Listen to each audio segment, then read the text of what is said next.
Welcome back to Lumio's Tower, where I'm going to be the very best like no one ever was. And today, we're going to be having another competitive discussion. It's been a long time, but we're going to talk about the competitive viability of the 4 new Pokemon revealed in the most recent trailer for Pokemon Scarlet and Violet's DLC. This is, of course, Diplin, Archaludon, which are the evolutions of Diplin and Archaludon, respectively, and then Iron Crown and Raging Bolt, which are paradox forms of Cobalion and Raikou, respectively.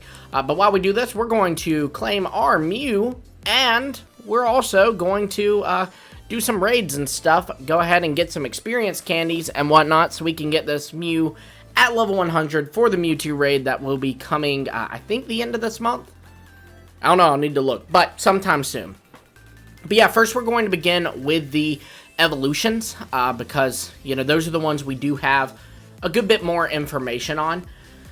If you look at Diplin, we're going to start with Diplin, then you will actually see that it is getting a new move, which is Syrup Bomb. And what Syrup Bomb is going to do is it's going to do damage. It's a special attacking grass move, but then it's also going to weaken the opponent's speed every turn for 3 turns. So basically, it'll be like each turn, the opponent's speed will drop.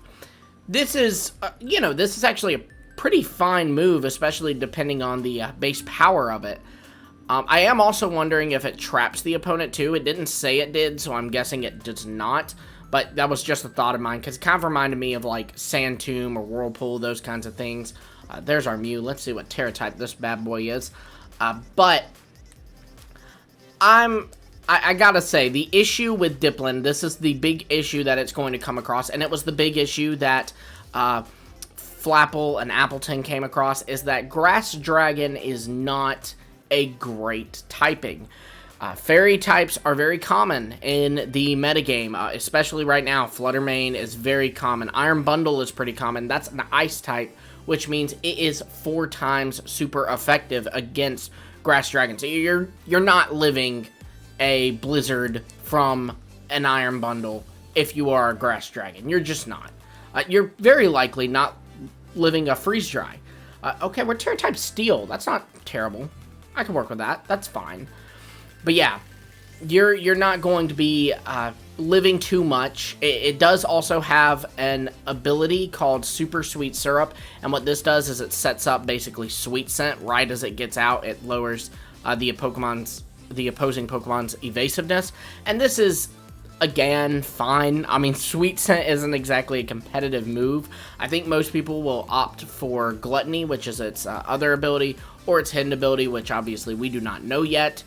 But I don't know. Now, the hope for Diplin here is that, and I talked about Diplin, and also I talked about Archaludon and why they evolve and stuff in a video on LumiosePost, so you can definitely check that out. But in it, I talked about how I think Diplin will evolve further, and you can see why I said that in that video. But here we're just going to talk about how that could be good for Diplin, because that means it could have a higher base stat total in the end than Flapple and Appleton have. In fact, it very likely will. So that'll be pretty nice for it. You know, I low-key hope it's like a pseudo, like it's like a second pseudo, but I doubt it. Just looking at past patterns, that probably won't happen, but patterns are always broken in Pokemon. I mean, there's been so many patterns, quote-unquote, that don't end up working out. Like, I mean, they just always get forgotten. They always get abandoned. They always do something else. Legendaries evolve now. Regional variants are a thing.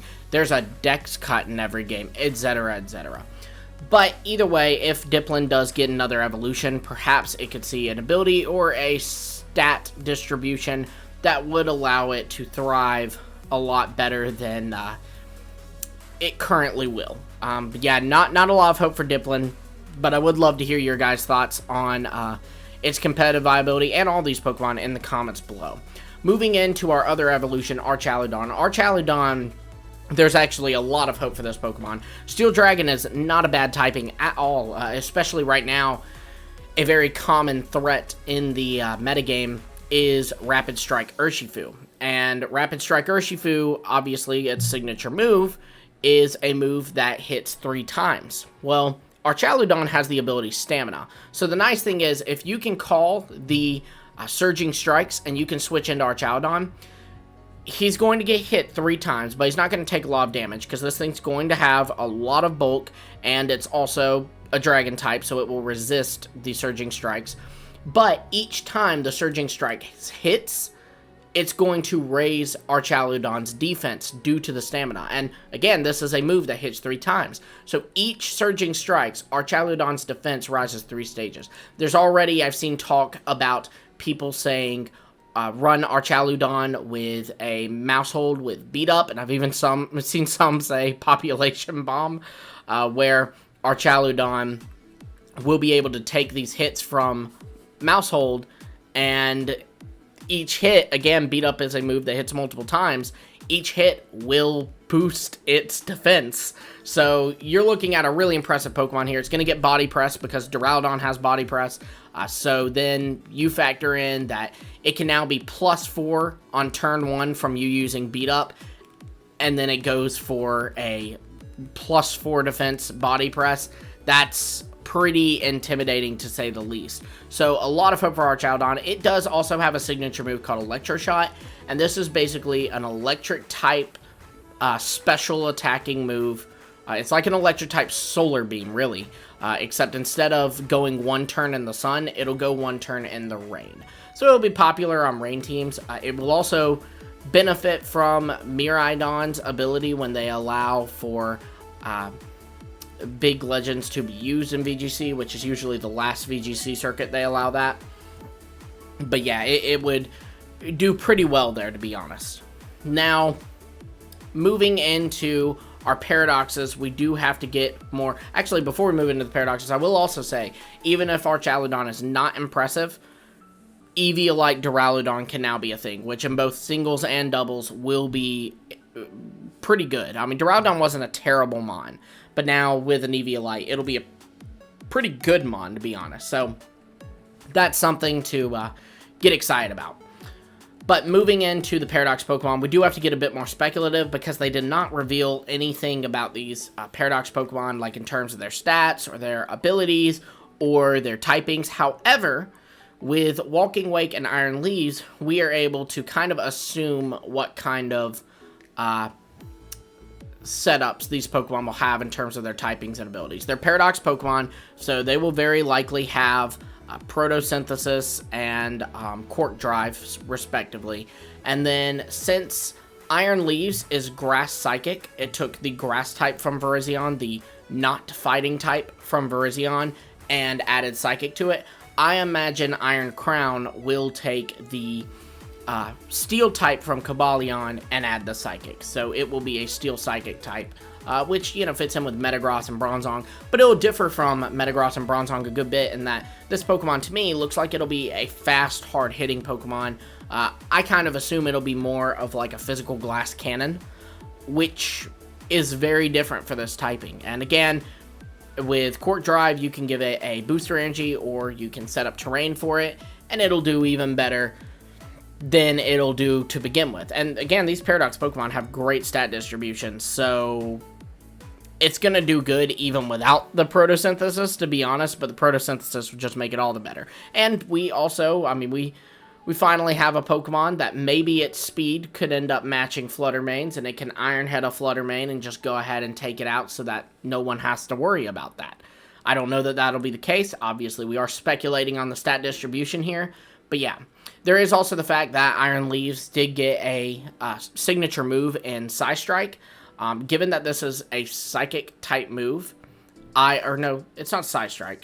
Psyblade, is it? I imagine that this will be given to Iron Crown and Terrakion as well. Now, moving into Raging Bolt, this actually is where this gets pretty interesting because Walking Wake's signature move is Hydro Steam, and it's a water move, which makes me think that Raging Bolt's signature move will be electric, and then whatever Entei's Paradox is, because let's face it, at this point, we're getting Entei and Terrakion Paradoxes, it would be a fire move. With Raging Bolt, it's going to be I think it's really going to be a very broken mon. It's probably going to have the electric dragon typing, which is pretty cool. You know, that's Miraidon's typing. And I'm assuming this just because, looking at Walking Wake, it's Water Dragon, so I imagine that the Raikou Paradox will be Electric Dragon. But it'll have the ability Photosynthesis, and what this means is that it will be able to do more. Its highest stat will get a boost in the sun. But the cool thing is since it's also an Electric type, it will benefit from Miraidon's, you know, electric terrain that it sets up. So this Pokemon is, I mean, it's going to be so good because it's going to do great in the sun. It's going to do great because it gets a boost to its electric moves in the electric terrain. And then if you factor in that it might get Thunder, or who knows, maybe it'll even get Electro Shot, then this Pokemon's going to do very well in the rain as well. So this is a Pokemon that's going to be, if you're building a sun team or a rain team, this is going to be a Pokemon that I think you're going to want on it. Because if someone tries to change the weather on you, you know, like right now we're in the rain and my Quaquaval's hitting harder because of it. But if someone were to set up sun, Quaquaval's water moves start doing a lot less. You know, the sun is detrimental to these water types. But you slap, you know, this Raging Bolt on there, well, they switched to sun, and now Raging Bolt just got a stat boost. And it's not a water type, it's not using these water moves, so it's not going to suffer from water moves being weakened by the sun, you know? And it also is a dragon type, which means it will resist fire moves, and it will also resist water moves. So, factoring in the weather boost, these things would do neutral damage in their respective weather, so that's pretty cool. Raging Bolt is really, I think he's going to be, you know what, I'm going to go out on a limb. I'm going to make my bold prediction. I think Raging Bolt is going to be the most competitive of these paradoxes, these ones that we're seeing right now. I'm not talking about the ones that we have right now, but I'm talking about the ones that we'll be seeing in DLC and Walking Wake and Iron Leaf. So, the paradoxes of the Legendary Beasts and the Swords of Justice. But yeah, there's my thoughts on the new Pokemon, their competitive viability. Be sure to let me know what you think of these Pokemon in the comments below. Be sure to also, you know, let me know what you think the stat distributions, the typings, the signature moves, all that stuff will be for Iron Crown and Raging Bolt, since we didn't get enough information on them. Be sure to like, subscribe, and hit the bell for notifications so you don't miss all of our future videos over here. We do battles, and we do these occasional competitive discussion videos. So yeah, you don't want to miss those. And until next time, keep on climbing to the top.